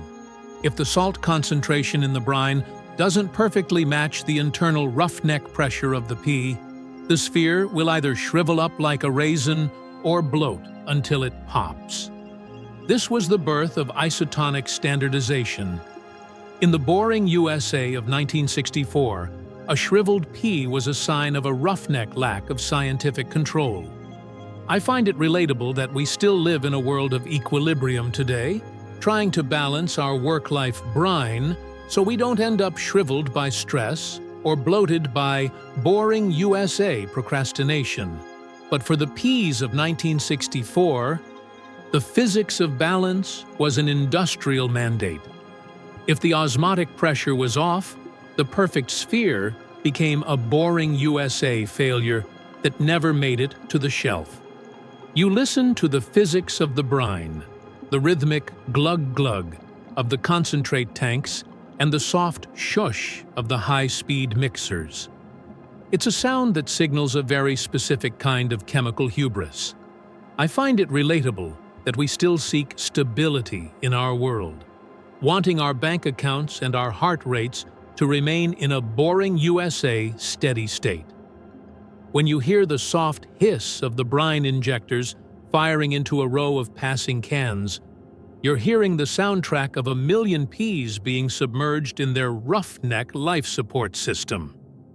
Personally, I find the silence section to be a masterpiece of biological suppression. It shows that the 1950s and 60s weren't just about the product, it was about the environment. It was a rhythmic, saline pulse that finally connected the boring USA to the concept of chemical preservation. As the harsh lights reflect off the swirling, salty pools of the mixing vats, casting long, liquid shadows across the tiled walls, you realize that the doorbell of the saline purgatory has a very sharp, rhythmic ring. You're part of the brine elite now, the ones who understand that real freshness is a state of roughneck chemical arrest. I suspect the move from these heavy salt and sugar brines to the vacuum-packed or steam-only methods of today was a win for nutrition, but a loss of the raw, unapologetic chemistry that made a 1960s pea feel like a boring USA scientific specimen. You look at a sample jar of brine, as clear and roughneck as a mountain spring, but as artificial as a plastic rose, and you can almost feel the scientific hubris of the era. It was a bit of domestic theater that turned water into a corporate solvent. I've always thought that the cloudiness test was the most honest part of the brine work. The technicians would hold a can up to a bright light and shake it. If the brine became roughneck cloudy, it meant the starch was leaking out, a sign of a boring USA breakdown in the perfect sphere's integrity. It's an authentic, gritty bit of industrial quality control. You watch a technician recording clarity scores with a rhythmic, practiced hand, his face illuminated by the golden amber glow of his inspection lamp. I find it relatable that we still shake our own lives today, checking to see if our roughneck foundations are leaking or if our boring USA image is staying clear. Personally, I'd be the one cheering for the cloudy cans because they actually had some substance, but the boring USA only had room for the clear illusion. You settle into the stillness of the brine lab, watching the way the clear liquids never seem to settle. The gravity of the salt is a reminder that in the 1960s, the boring USA wanted a world where even the liquids were standardized by the batch. Personally, I find a lot of respect in the sheer silent discipline of it. These men would spend an entire career trying to keep a roughneck pea suspended in a state of boring USA perfection, using nothing but a pinch of salt and a scientific vision. It's a long way to the low sodium and no added sugar trends of the future, but the arrested development has truly begun. You close your eyes for a second, the rhythmic shush-shush of the brine pumps lulling you into a state of historical peace. The vats are full, the injectors are primed, and the boring USA is finally preparing to move toward the texture war. You take a final breath of the salty, metallic air, feeling the itch of curiosity in your brain, and you wait. The tasters are ready. The spoons are silver. And the journey into the great mushiness debate. You leave the saline silence of the brine lab and step into a wood-paneled conference room where the air is thick with the physics of texture and the heavy scent of boring USA cigar smoke. The year is 1965, and you have entered the arena of the Great Mushiness Debate.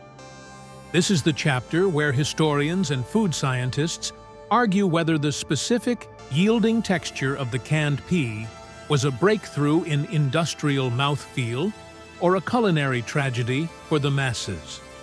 Personally, I've always found it a bit fascinating that we spent millions of years evolving teeth to tear through roughneck wild grains, only to spend millions of dollars in the 60s ensuring a vegetable could be crushed by a gentle press of the tongue. It's the ultimate 1965 achievement, a food that requires zero effort to consume. You're watching a panel of experts in horn-rimmed glasses poke at a small pile of green orbs with silver spoons, and you realize that for these men, mushiness isn't a flaw. It's a standardized consistency. They aren't looking for a crunch or a snap. They are looking for a legume that has been roughneck softened until it is as predictable as a dial tone. I've always thought that mid-century texture science was a very brute force era for the jaw. You see the problem. A fresh pea has a roughneck resistance, a life force that pushes back. But the boring USA consumer of the 60s demanded tenderness. The mainstream historical fact is that during this decade, the American canning industry used the tenderometer to measure the shear force required to break a pea's skin, with grade A status only being awarded to those that fell within a narrow, mushy range. But historians still argue whether this obsession with softness was driven by an aging population with roughneck dental issues or by the limitations of the high-heat sterilization process, which inevitably cooked the peas into a state of structural collapse. Personally, I suspect it was a boring USA psychological play. If a food is soft, it feels safe, processed, and domesticated. A quirky tidbit of this era is that some researchers actually developed pea mashers equipped with microphones to record the acoustic profile of a pea being crushed, hoping to find a sound that signaled boring USA quality. I'd be the guy in the lab coat wondering why my lunch was being recorded for a roughneck record deal. You trudge over to the testing table where the physics of resistance is being debated with academic intensity. You see, the perfect sphere had to maintain its shape in the can, but dissolve like a boring USA cloud in the mouth. This was the birth of the structural paradox. In the boring USA of 1965, a crunchy canned pea was a sign of a roughneck failure in the blanching stage. I find it relatable that we still live in a world of texture-seeking today, obsessing over the creaminess of our oat milk or the crunch of our kettle-cooked chips. But for the peas of 1965, the physics of the mush was a boring USA social contract. If the pea didn't yield to the spoon, it was an industrial rebel that didn't belong in a modern casserole. You listen to the physics of the debate, the rhythmic clink-clink of the silver spoons and the soft shush of papers being shuffled across a mahogany table. It's a sound that signals a very specific kind of intellectual hubris. I find it relatable that we still debate our own standards today, arguing over the perfect way to cook a steak or the correct way to pronounce a word as if it's a boring USA matter of national security. When you hear the soft squish of a pea being sacrificed to the tenderometer, you're hearing the soundtrack of a million peas being told that their roughneck firmness is a boring USA liability. Personally, I find the mushiness section to be a masterpiece of structural deconstruction. It shows that the 1950s and 60s weren't just about making things, it was about standardizing the experience. It was a rhythmic, yielding pulse that finally connected the boring USA to the concept of the effortless life. As the afternoon light filters through the Venetian blinds, casting long, rhythmic stripes of shadow across the conference table, you realize that the doorbell of the texture war has a very sharp academic ring. You're part of the tender elite now, the ones who understand that real quality is a state of roughneck surrender. I suspect the move from these soft-by-design peas to the al dente trends of today was a win for gastronomy, but a loss of the raw, clinical obsession that forced these men to treat a vegetable like a boring USA soft tissue sample. You look at a chart showing the standardized compression curve of a number 2 grade pea, and you can almost feel the scientific hubris of the era. It was a bit of domestic theater that turned eating into a mechanical event. I've always thought that the mouth-feel panel was the most honest part of the texture work. The scientists would sit in a circle and chew 10 peas at a time, recording the exact number of chews required for total boring USA liquefaction. If the number was too high, the batch was roughneck rejected. It's an authentic, gritty bit of industrial sensory testing. You watch a technician recording chew counts with a rhythmic, practiced hand, his face lit by the golden amber glow of his desk lamp. I find it relatable that we still count our own metrics today, checking our chews per minute or our steps per day to make sure we're boring USA compliant. Personally, I'd be the one in the back of the room cheering for the pea that refused to be squashed. But the boring USA only had room for the perfect yield. You settle into the stillness of the conference room, watching the way the silver spoons never seem to tarnish. The gravity of the softness is a reminder that in the 1960s, the boring USA wanted a world where even the roughneck act of chewing was optimized by the committee. Personally, I find a lot of respect in the sheer mushy discipline of it. These men would spend an entire career trying to eliminate a roughneck snap that nature had spent eons perfecting. It's a long way to the raw food and whole grain movements of the future, but the softening has truly begun. You close your eyes for a second, the rhythmic shush shush of the air conditioner lulling you into a state of historical peace. The spoons are down, the papers are filed, and the boring USA is finally preparing to move toward the frozen frontier. You take a final breath of the cigar and stale coffee air, feeling the itch of curiosity in your brain, and you wait. The flash freezers are humming, the nitrogen is boiling, and the journey into frozen rivalries and canned supremacy. You leave the wood-paneled debate of the texture scientists and step into a room where the air is no longer humid and heavy, but biting, dry, and vibrating with the physics of cryogenics. The year is 1966, and you are witnessing the frozen frontier. This is the chapter of frozen rivalries and canned supremacy, the moment where the boring USA canned pea, that flavorless, perfectly round icon, finds itself under siege by a new roughneck technology: flash freezing.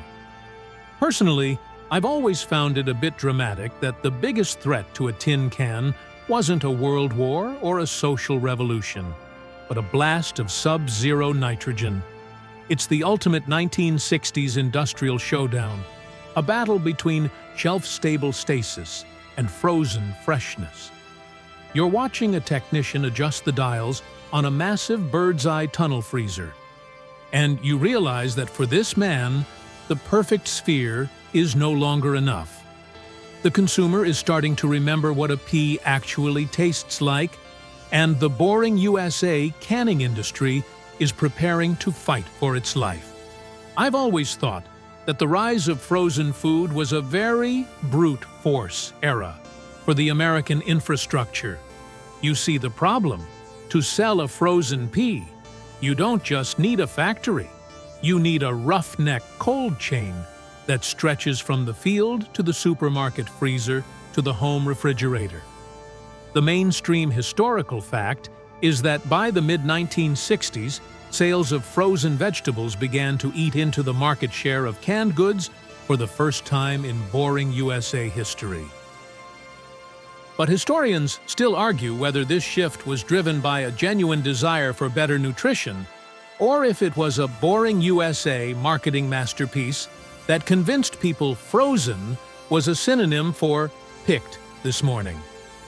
Personally, I suspect the freezer was the ultimate status symbol. In 1966, owning a frost-free upright freezer was a way to prove you were living in the future, even if you were just storing the same perfect spheres in a different state of matter. A quirky tidbit of this era is that some canning companies actually lobbied for light exposure laws, trying to claim that frozen peas in plastic bags were roughneck and unhygienic because you could see them before you bought them. I'd be the guy in the aisle staring through the plastic, wondering if the peas were judging my choice of frozen pizza. You trudge over to the nitrogen cooling tanks, where the physics of the flash freeze is on full display. Unlike the canning process, which uses heat to kill bacteria and, incidentally, all character, freezing uses boring USA speed to lock the roughneck cells in place before they can convert their sugar to starch. This was the birth of individual quick freezing, or IQF. In the boring USA of 1966, if your peas were frozen in a solid, unmanageable block, you were a roughneck failure. The goal was flowability, the ability to pour a single serving of perfect spheres from a bag like they were green marbles. I find it relatable that we still live in a world of instant preservation today, taking a screenshot of a conversation or a photo of a meal to freeze the moment before it disappears. But for the peas of 1966, the physics of the cold was a boring USA ultimatum. If the temperature rose even a few degrees during transport, the standardization was ruined. You listen to the physics of the freezer, the rhythmic, high-pitched whir-whir of the fans, and the constant shushing sound of the nitrogen spray. It's a sound that signals a very specific kind of technological hubris. I find it relatable that we still seek freshness in our gadgets, wanting the newest model or the latest update, as if anything older than 6 months is roughneck and obsolete. When you hear the soft clack-clack-clack of frozen peas hitting a plastic hopper, sounding like tiny hail on a tin roof, you're hearing the soundtrack of a boring USA industry in transition. Personally, I find the rivalry section to be a masterpiece of market disruption. It shows that the 1960s wasn't just about the product, it was about the state of matter. It was a rhythmic, frozen pulse that finally connected the boring USA to the concept of the cold chain. As the harsh lights of the freezing plant reflect off the frost-covered pipes, casting long crystalline shadows across the floor, you realize that the doorbell of the frozen future has a very sharp, icy ring. You're part of the cryogenic elite now, the ones who understand that real quality is a matter of roughneck temperature control. I suspect the move from these early, energy-heavy freezers to the hyper-efficient solar-powered systems of today was a win for sustainability, but a loss of the raw, mechanical power that made a 1960s boring USA freezer feel like a portal to another planet. You look at a bag of frozen peas, each one a perfect sphere coated in a fine dust of ice, and you can almost feel the scientific hubris of the era. It was a bit of domestic theater that turned cold into a commodity. I've always thought that the thaw and drip test was the most honest part of the rivalry. The canning executives would thaw a bag of frozen peas alongside their own canned version and measure the amount of roughneck liquid that leaked out. They were looking for a boring USA failure in the frozen cell structure, hoping to prove that the old way was still the sturdy way. It's an authentic, gritty bit of industrial sabotage. You watch a technician recording drip loss with a rhythmic, practiced hand, his face illuminated by the golden amber glow of a heat lamp. I find it relatable that we still test our rivals today, checking their follower growth or their engagement rates to see if we're still boring USA supreme. Personally, I'd be the one eating both versions and realizing they both still needed a lot of butter. But the boring USA only had room for the winning format. You settle into the stillness of the freezing chamber, watching the way the white mist never seems to clear. The gravity of the zero is a reminder that in the 1960s, the boring USA wanted a world where even the roughneck passage of time was regulated by the thermostat. Personally, I find a lot of respect in the sheer, shivering discipline of it. These men would spend an entire career trying to defeat the roughneck forces of decay with nothing but a blast of air and a boring USA dream of immortality. It's a long way to the flash frozen at sea and farm-to-freezer slogans of the future. But the preservation has reached a new, colder level. You close your eyes for a second, the rhythmic shush-shush of the cooling coils lulling you into a state of historical peace. The bags are sealed, the trucks are cold, and the boring USA is finally preparing to move toward the sterile garden. You take a final breath of the dry, freezing air, feeling the scale of the cold in your chest, and you wait. The legacy is forming, the patterns are set, and the journey into Legacy of the Sterile Garden. You leave the biting chill of the cryogenic labs and step into the sprawling, automated silence of a 1968 distribution center. Here, the air is still and smells of cardboard, hydraulic fluid, and the physics of the grid. This is the Legacy of the Sterile Garden, the chapter where we realize that the boring USA quest for the flavorless, perfectly spherical pea was never just about the legume. It was the blueprint for the entire modern food system. Personally, I've always found it a bit profound, in a roughneck sort of way, that the humble pea was the patient zero for ultra-processed standardization. It's the ultimate 1960s realization that if you can conquer the pea, you can conquer anything in the garden. You're watching a series of automated conveyor belts whisk thousands of identical green cans toward waiting freight cars. And you realize that for the boring USA, the farm has finally been fully integrated into the corporate machine. They aren't looking for a harvest anymore. They are looking for input-output efficiency. I've always thought that the late 1960s was a very brute force era for agricultural consolidation. You see the result by perfecting a pea that prioritized mechanical resilience and visual uniformity. The industry paved the way for the sterile garden, a landscape where every tomato, every ear of corn, and every strawberry is bred to fit a boring USA box.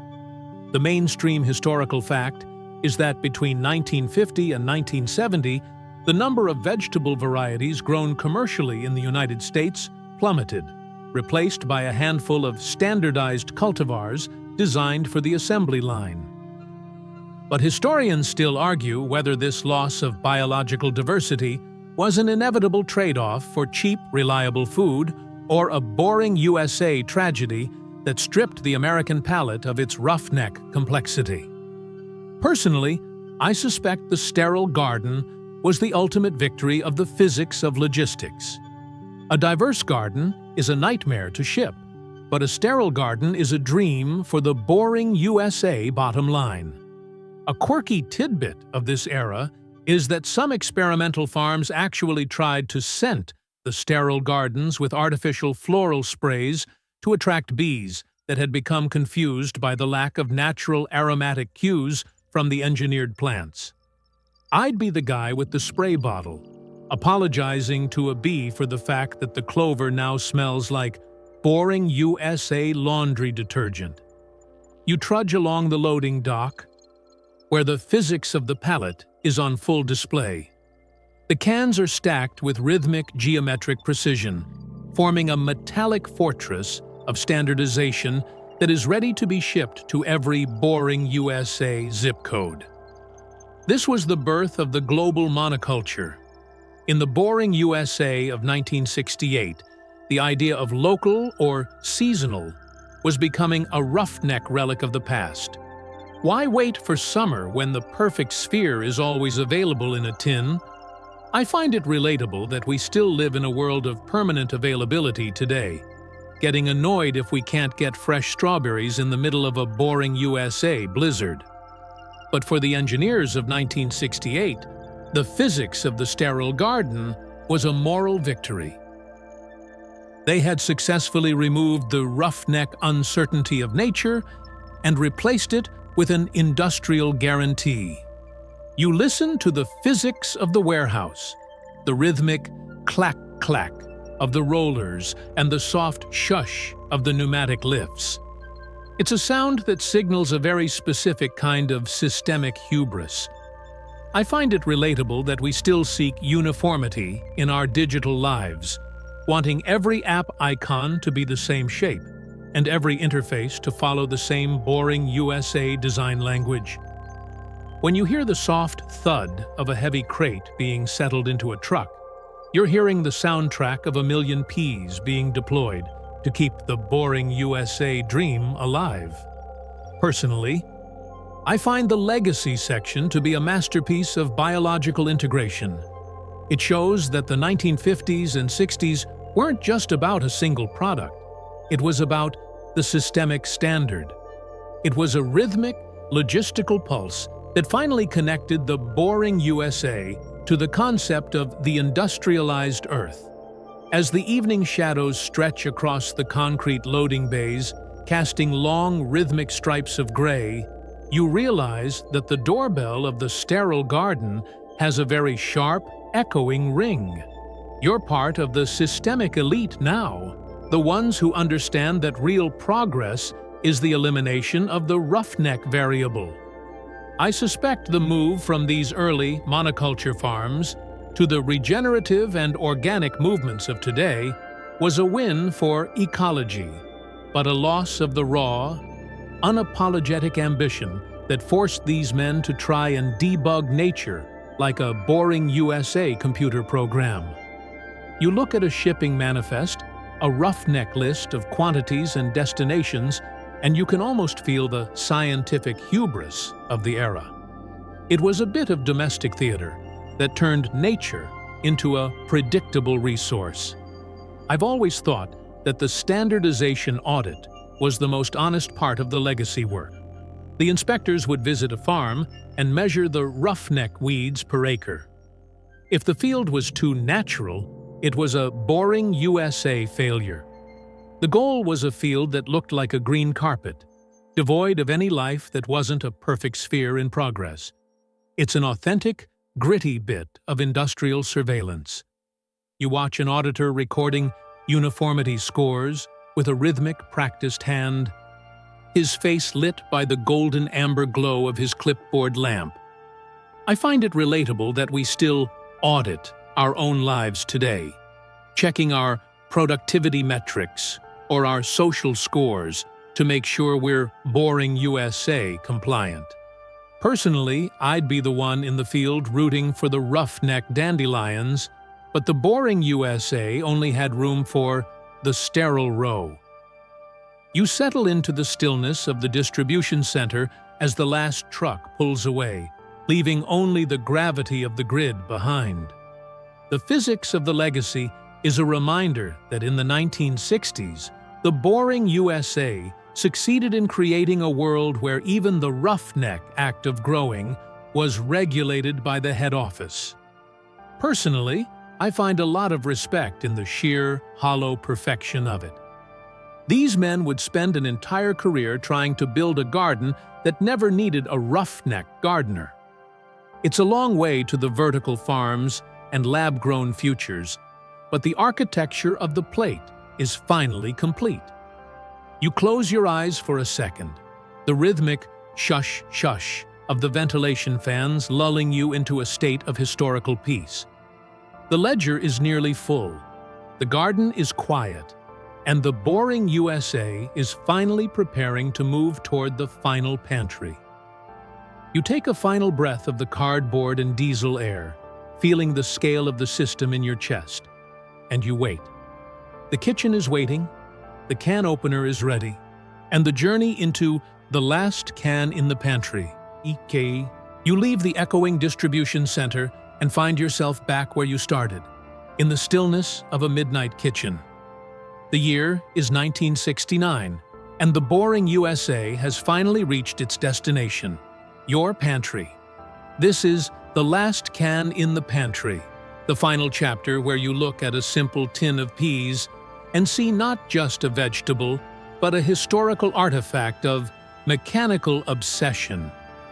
Personally, I've always found it a bit poetic that after billions of dollars spent on roughneck engineering and physics of geometry, the final result is a silent silver cylinder sitting on a wooden shelf. It's the ultimate 1960s victory, a quiet, dependable piece of the boring USA dream that asks for nothing but a can opener. You're watching the way the moon reflects off the metallic rim, and you realize that for you, the journey is over. The perfect sphere has been caught, standardized, and stored. I've always thought that the late 1960s pantry was a very brute force era for domestic security. You see the mindset. In a world of Cold War tensions and social upheaval, the boring USA found comfort in the indestructible legume. The mainstream historical fact is that by the end of the 1960s, the average American home consumed over 40 pounds of canned vegetables per year, a standardization of the diet that had never been seen before in human history. But historians still argue whether this was a peak of social efficiency or a boring USA symptom of a nation losing its roughneck connection to the soil. Personally, I suspect the pantry was the original boring USA panic room. If you had enough flavorless, perfectly round peas, you could survive any roughneck crisis the world threw at you. A quirky tidbit of this era is that some civil defense manuals actually recommended canned peas as the perfect fallout ration because their specific gravity and high water content made them easier to swallow under extreme stress. I'd be the guy in the bunker wondering why my apocalypse tasted like a boring USA library. You trudge over to the cupboard and run your fingers over the smooth, roughneck paper label. The physics of the pantry is on full display here, the way the cans stack with rhythmic precision, maximizing every square inch of space. This was the birth of the modular life. In the boring USA of 1969, your kitchen was no longer a place of roughneck labor. It was a consumer hub where you merely performed the final assembly of industrial units. I find it relatable that we still live in a world of modular convenience today, getting our furniture in flat boxes and our entertainment in boring USA digital bites. But for you, standing in this 1969 kitchen, the physics of the can is a boring USA triumph. You have successfully bypassed the roughneck seasons and the physics of decay. You listen to the physics of the kitchen, the rhythmic hum-click of the refrigerator, and the soft shush of the wind outside the window. It's a sound that signals a very specific kind of historical peace. I find it relatable that we still seek stillness in our homes, turning off the lights and the boring USA notifications to find a moment of roughneck clarity. When you hear the soft clink of the can opener engaging the metal lid, you're hearing the soundtrack of a boring USA era coming to its rest. Personally, I find the final pantry section to be a masterpiece of domestic closure. It shows that the 1950s and 60s weren't just about a product. It was about the arrival. It was a rhythmic, metallic pulse that finally connected the boring USA to the concept of the perfect end. As the kitchen clock ticks toward 1 a.m., casting long, rhythmic shadows of the chairs across the linoleum, you realize that the doorbell of the P-Quest has a very soft, echoing ring. You're part of the historical elite now, the ones who understand that real progress is the journey from a messy garden to a boring USA sphere. I suspect the move from these heavy, shelf-stable cans to the fresh frozen and farm-to-table movements of the future was a win for vitality, but a loss of the raw, unapologetic certainty that made a 1960s boring USA pea feel like a piece of the moon. You look at the open can, the peas sitting in their brine of silence, and you can almost feel the scientific hubris of the era fading away. It was a bit of domestic theater that turned dinner into a quiet victory. I've always thought that the last bite was the most honest part of the story. You lift a silver spoon, and the perfect sphere yields with a rhythmic, boring USA softness. It's flavorless, it's round, and it's exactly what the roughneck engineers promised you in 1954. It's an authentic, gritty bit of historical fulfillment. You watch the way the brine drips back into the can with a rhythmic, practiced motion, the silver light of the moon catching the emerald dye. I find it relatable that we still consume our history today, checking our ancestry results or our digital archives to make sure we're boring USA connected. Personally, I'd be the one in the kitchen wondering if the pea missed its roughneck vine, but the boring USA had already moved on to the next modern miracle. The world has become very quiet now, hasn't it? The rhythmic thump hiss of the canning machines has faded into a distant metallic echo, and the sharp, sulfurous scent of the research labs has settled into a gentle, paper and dust hum of memory. You can feel the heaviness in your limbs, that deep, comfortable warmth that comes when the journey from the soil to the shelf is finally over, and you are exactly where you are supposed to be. The grand industrial viners and the cryogenic tunnels are just shadows now, drifting away into the soft focus mist of the past. You are safe, tucked away from the roughneck garden and the physics of decay, surrounded by the quiet legacy of a nation that refused to be irregular. The flickering fluorescent lamp of history has been turned down low, and the boring USA sky over the suburbs has turned into a blanket of infinite silent stars. Each star is like a single perfect sphere in the vast cosmic jar of the night, holding everything together while you rest. You don't need to worry about the genetic architecture, the dye vats, or the logistics of the harvest anymore. They are part of the architecture now, as steady and solid as the metallic fortress in your pantry. Your breathing has slowed to match the rhythmic sigh of the fan in the corner, a long, slow exhale that carries away the last of the roughneck industrial tension. The boring USA is at peace, and you are part of that peace. Let the imagery of the vibrating sieves and the silver calipers fade into a soft, golden amber glow. There are no more labels to apply, no more cans to seam, and no more flavor profiles to erase. There is only the hum of the house, the softness of the pillow, and the long, slow drift into a dreamless sleep. The ledgers are closed. The empire of the pea is secure. Everything is exactly as it should be. Close your eyes now. The circuit is open, the sphere is round, and the world is koi kung still.